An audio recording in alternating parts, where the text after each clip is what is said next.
Wa tilkal ayyamu nudawiluha bainan nas. Demikianlah hari demi hari kami pergantikan di antara manusia. Untuk apa hari ini dirubah Allah Ta'ala? Mengapa hari ini datang silih berganti dan kita ada di dalam zaman itu?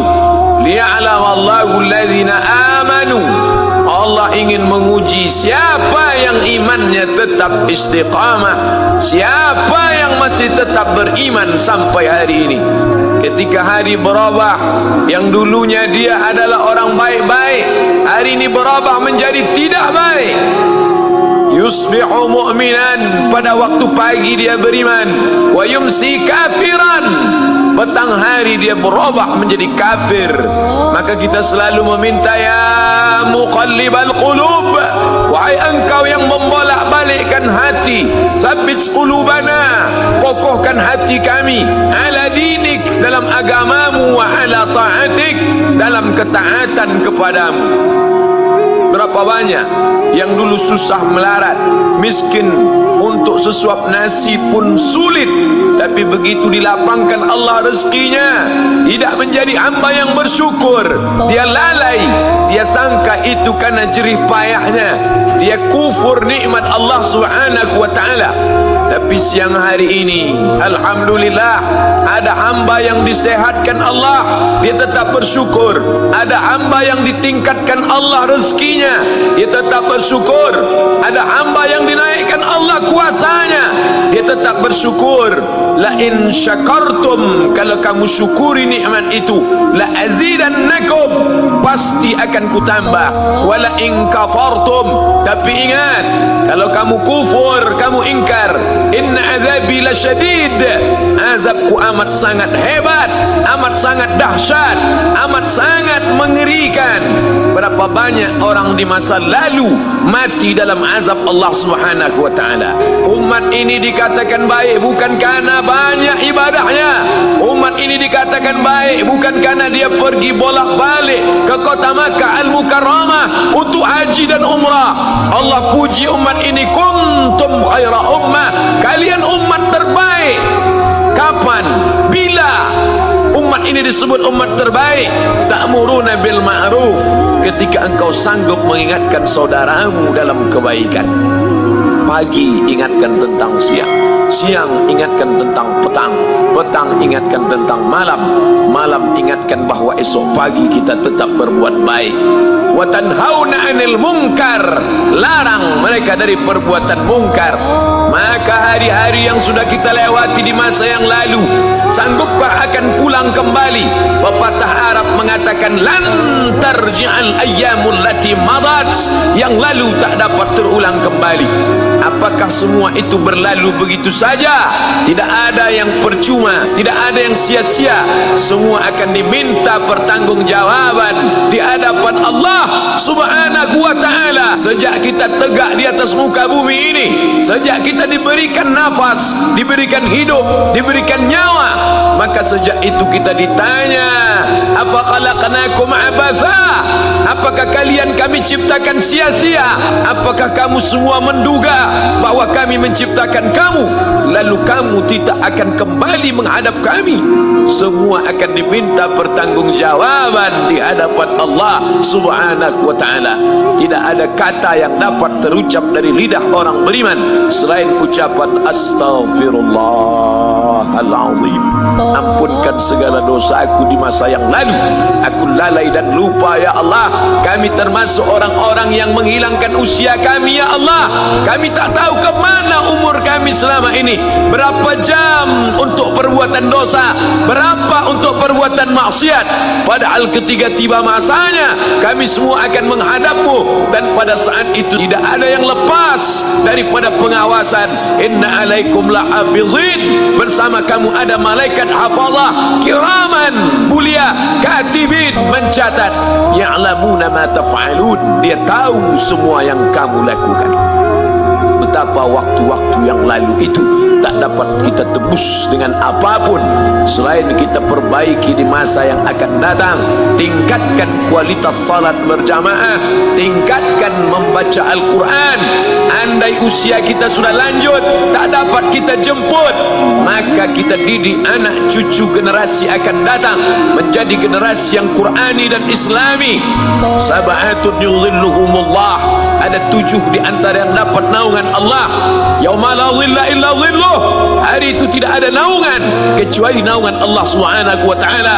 Di antara yang mendapat naungan itu adalah syabun, anak muda, nasya'a fi ibadatillah, anak muda yang tumbuh beribadah kepada Allah Subhanahu wa taala.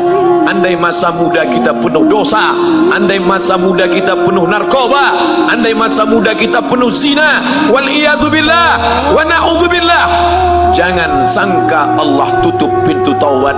Innallaha la yaghfiru an yushraka bihi, Allah tak terima taubat orang yang mempersekutukannya. Wa yaghfiru ma duna dzalika liman yasha, tapi taubat selain itu diterima, dibukakan Allah taala. Mari perbaiki anak menantu, cucu, kawan, sahabat, andai talat, ajak ke jalan Allah Subhanahu wa taala. Itulah salah satu memperbaiki yang masa lalu, kita perbaiki di masa yang akan datang. Di antara tujuan Allah mengapa dia buat kita masih hidup di akhir tahun ini, ya'lamallahu allazina amanu, Allah menguji siapa yang masih tetap dalam istiqamah iman dan Islam. Tujuan kedua, mengapa Allah buat kita hidup sampai hari ini? Wa yattakhidha minkum syuhada, wa yattakhidha minkum syuhada, Allah ingin melihat siapa di antara kita ini yang layak untuk menjadi syuhada. Iskariman, hidup mulia, au mutsyahidan, atau mati syahid. Pilihan orang Islam tidak banyak. Kalau hidup, hidup mulia. Kalau mati, mati syahid. Jangan hidup hina, mati terlunta-lunta, tidak diterima Allah Subhanahu wa taala. Hidup mulia atau mati syahid dipersaksikan oleh para malaikat.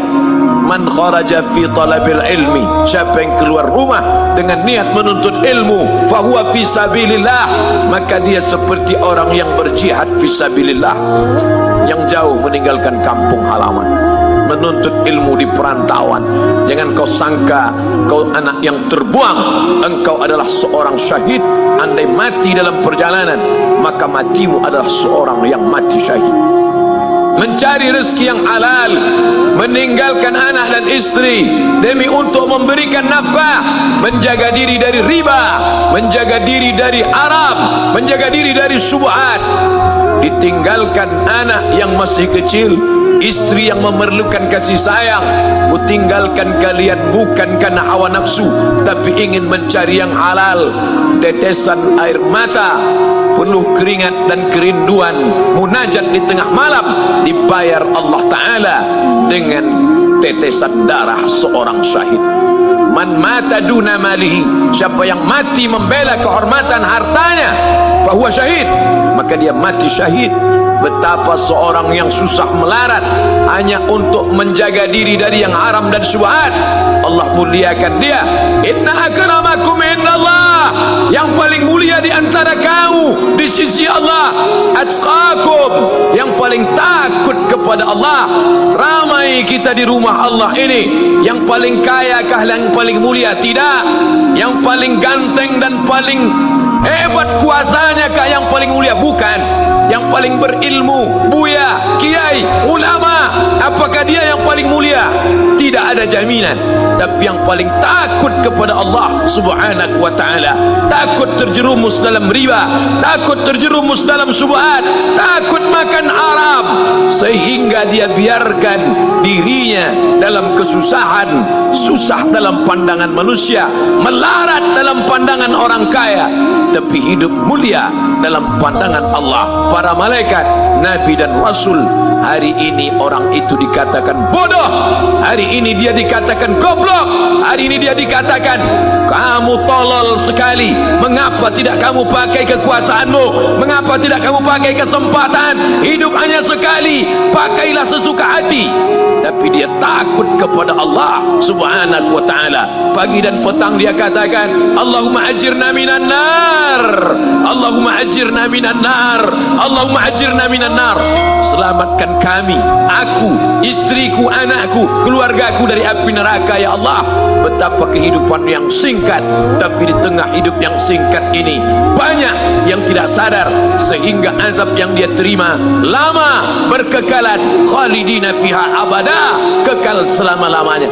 Kullama nadijat juluduhum, ketika kulit mereka gosong, hangus, terbakar, badalna juludan ghairaha, kami ganti dengan kulit yang baru. Hangus, gosong, terbakar, hitam, melepuh, menjadi arang, dia diganti dengan kulit yang baru. Liyadzuqul azab, supaya mereka merasakan sakitnya azab. Mereka yang melihat azab itu berteriak, Rabbana absarna, Rabbana ya Tuhan kami, absarna, mata kami sudah melihat, wa sami'na, telinga kami sudah mendengar, farji'na, kembalikan lagi kami ke dunia, balikkan lagi kami ke dunia, kami tak tahan, farji'na, kembalikan kami ke dunia, na'mal salihah, kami ingin beramal saleh. Penyesalan tak lagi bermakna. Hari itu air mata tak ada gunanya. Hari itu bukan hari berdoa, hari itu bukan hari meminta, hari itu bukan hari munajat, hari itu adalah hari pembalasan. Hadza yaumul hisab, ini hari perhitungan. Segala amal akan dituntut, segala perbuatan akan dibalas. Sebesar apapun perbuatan akan diminta pertanggungjawaban di hadapan Allah subhanahu wa ta'ala.